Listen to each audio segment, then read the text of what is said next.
Pemirsa, isu nampan program makan bergizi gratis yang dikabarkan mengandung minyak babi ramai diperbincangkan. Asosiasi Pesantren atau Rabitah Ma'ahid Islamiyah NU Jakarta mengaku menemukan kandungan tidak halal nampan MBG saat berkunjung ke pabrik nampan MBG di China. Hal tersebut disampaikan oleh Wakil Sekretaris RMI NU Jakarta, Wafa Riansyah, dan diunggah oleh akun Instagram @halalcorner. Dalam unggahannya disebutkan bahwa Wafa Riansyah menemukan dugaan penggunaan minyak babi saat berkunjung ke pabrik pembuatan nampan di China. Ia kemudian mengirim uji sampel ke Shanghai Weipu Testing Technology Group dan hasil uji lab menunjukkan adanya penggunaan kandungan tidak halal dalam nampan makan bergizi gratis. Ketua RMI NU meminta pemerintah menghentikan pengadaan nampan MBG impor dari pabrik-pabrik yang diduga menggunakan kandungan minyak babi. Sementara itu belum ada keterangan resmi dari Badan Gizi Nasional ataupun Badan Penyelenggaraan Jaminan Produk Halal terkait isu ini. Rasa perlu juga diperhatikan mengenai pengadaan putrenya ya, baki atau nampan yang perlu diperhatikan dari kehalalan dan kethaibannya. Halal dalam arti prosesnya ini jangan sampai melibatkan unsur-unsur yang najis, yang haram, misalnya menggunakan minyak babi atau alkohol.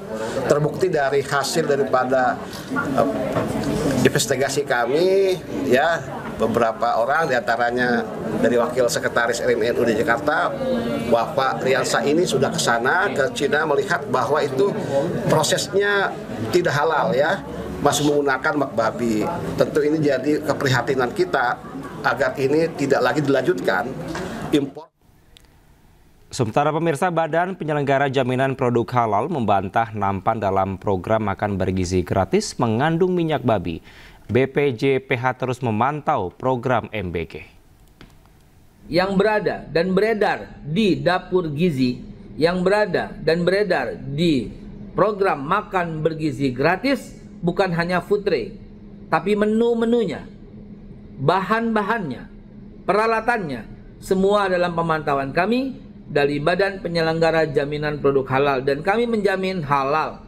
Bukan cuma itu, bahkan para kepala dapurnya dan para tukang masaknya dalam proses untuk kami berikan pelatihan menyediakan makanan yang halal dan bergizi.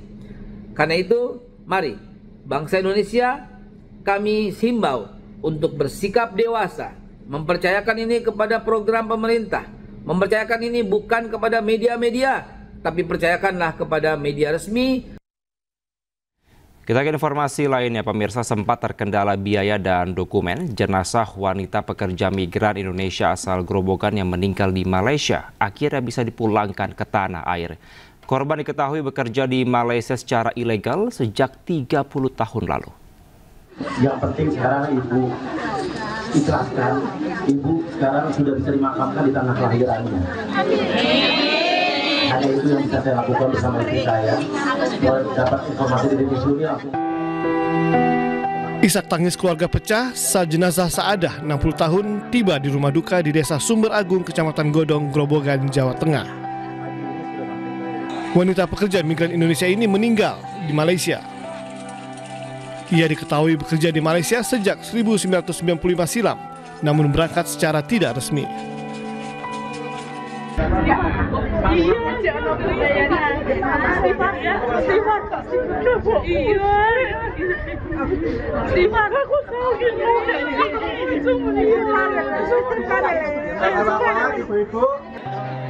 Tiga 30 tahun bekerja, Saadah belum pernah pulang ke Indonesia dan keluarga sempat kehilangan kontak.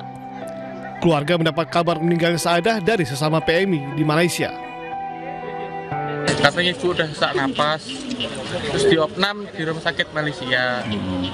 Dan saya menghubungi pihak temennya mama itu yang satu kerjaan, jam 12:30 udah meninggal. Selama bekerja di sana sering komunikasi dengan ibu? Kalau komunikasi sering lewat HP, teman tidak pernah pulang ke rumah. Tidak pulang ya? 30 tahun ya nggak pernah ketemu Ibu? Berarti selama 30 tahun? Iya, 30 tahun. Dari saya umur 6 bulan. Kepulangan jenazah Saadah sempat terkendala pengurusan dokumen dan biaya. Keluarga lalu meminta bantuan Surya Pratama atau Uya Kuya yang merupakan aktivis perlindungan pekerja migran Indonesia. Uya Kuya dan istrinya turun langsung membantu dan mengawal pulangan jenazah hingga ke Grobogan. Kita urus itu dari kemarin adalah PMI yang mungkin secara prosedur unprocedural. Jadi memang negara tidak memulangkan mereka. Jadi memang kenapa beberapa jenazah yang saya pulangkan, beberapa orang yang sakit, sampai berapa puluh orang yang saya pulangkan selama beberapa tahun terakhir ini, itu rata-rata yang unprocedural. Dan memang negara ya tidak, nyatanya memang ya tidak, ya memang bukan tanggung jawab mereka ya maksudnya. Usai disemayamkan dan disolatkan, jenazah Saadah kemudian dikebumikan di tempat pemakaman umum Desa Sumber Agung. Dari Grobogan, Jawa Tengah, Rustaman Nusantara, iNews melaporkan. Pemirsa, dilaporkan hilang saat unjuk rasa oleh Kontras. 1 dari 3 orang yang dinyatakan hilang akhirnya ditemukan polisi di Malang, Jawa Timur. Bima Permana Putra ditemukan berjualan mainan barongsai di kelenteng Engyan Kiong.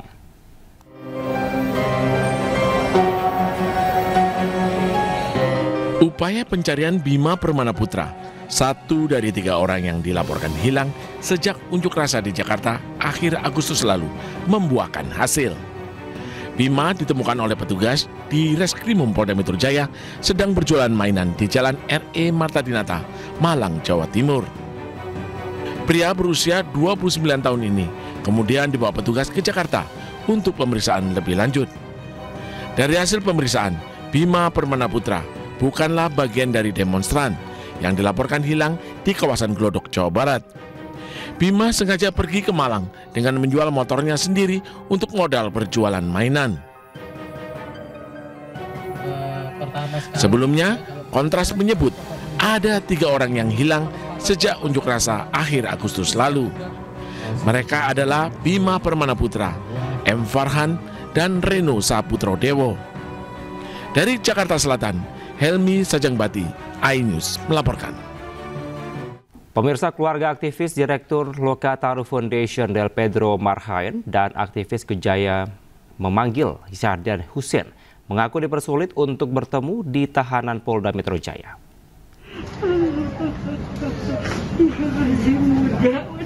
Del Pedro tidak mendapatkan akses untuk menulis, sedangkan dia ingin menyelesaikan tesisnya.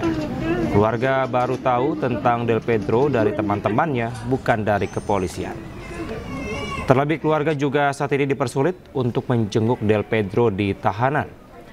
Sementara itu, kakak Syahdan, Sisgia Pikansa, mengungkap keluarga sama sekali tak diberitahu apapun soal penangkapan Syahdan. Terlebih keluarga dan pendamping hukum dipersulit untuk mengunjungi Syahdan. Sebelumnya, polisi menangkap Del Pedro dan Syahdan Hussein karena dituding terlibat penghasutan aksi anarkis pada Agustus lalu dengan menggunakan media sosial. Sejauh ini polisi belum berkomentar tentang keluhan kedua keluarga aktivis.